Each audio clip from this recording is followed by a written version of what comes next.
Ratios and proportions are similar concepts that are as easily confused as toads and frogs.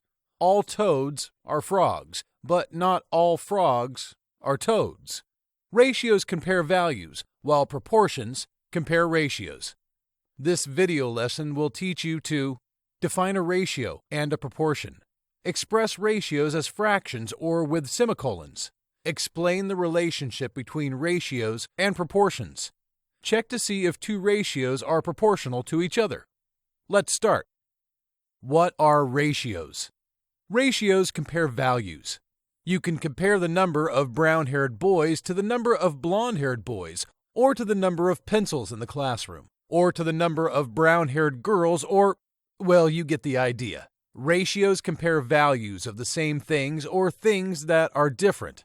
Say you have 10 brown-haired girls in a class and 6 blonde-haired girls in the same class. You can set up 6 different ratios. 10 to 16, brown-haired girls to all girls. 6 to 10, blonde-haired girls to brown-haired girls. 6 to 16, blonde-haired girls to all girls. 10 to 6, brown-haired girls to blonde-haired girls. 16 to 10, all girls to brown-haired girls. 16 to 6, all girls to blonde-haired girls. 3 of those ratios are improper fractions. That is okay. Ratios can be written as proper or improper fractions. They can also be written with a semicolon like this. What are proportions? When you compare two ratios, you use proportions. You are asking if the first ratio is the same, less than, or more than the second ratio. For example, compare the ratios of brown-haired girls to all girls and blonde-haired girls to all girls. 10 to 16 equals 6 to 16. You can see these two ratios are not equal, so they are not proportional. What would proportional fractions look like? Let's add 8 class pets to the classroom, 5 hamsters, and 3 frogs. The ratios you can create are 5 to 3, hamsters to frogs, 3 to 5, frogs to hamsters, 5 to 8, hamsters to all pets, 3 to 8, frogs to all pets, 8 to 5, all pets to hamsters, 8 to 3, all pets to frogs. Proportions can tell us if two ratios are equal or not.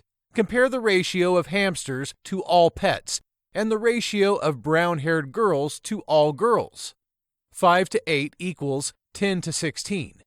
You can check these fractions in a few ways, such as simplifying 10 to 16 to 5 to 8, or by cross-multiplying and dividing. 5 times 16 divided by 10 equals 8.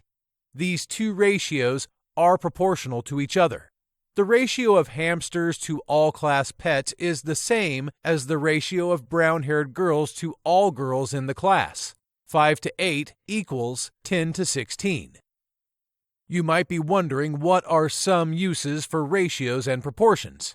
Cooking, comparing prices, driving, engineering, construction, and finance are just some areas where ratios and proportions work every day. For example, here is a recipe for hamster food to feed one hamster. One hamster gets 60 grams of hamster chow. How much should you mix for 5 hamsters?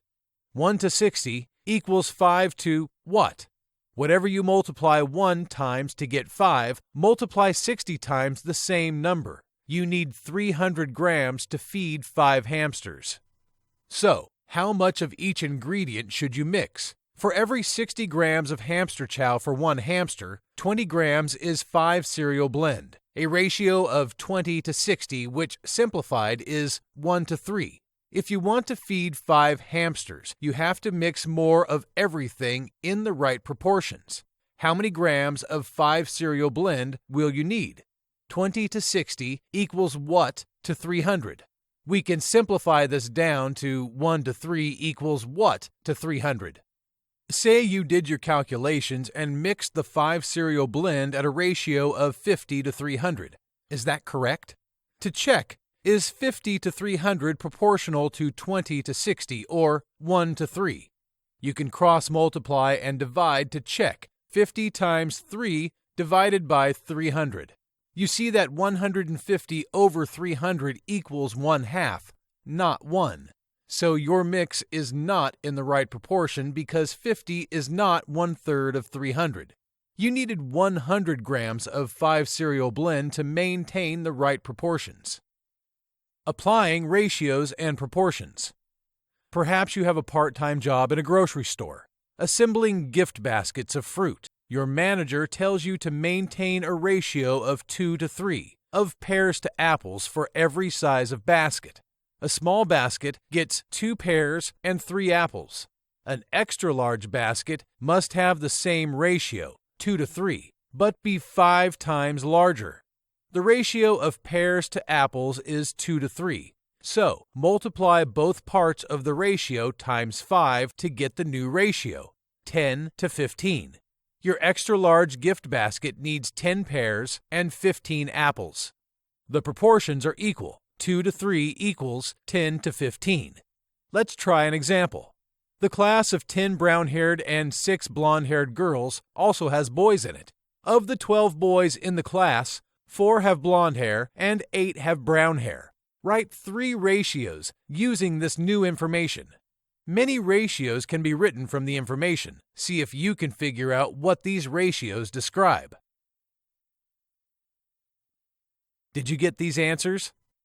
4 to 12, 8 to 12, 4 to 28, 8 to 10, and 28 to 8.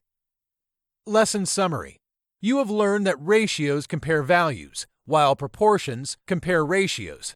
Proportions are most often used to ensure ratios are equal when they increase or decrease. You can write ratios as either a fraction or with a colon between them like this.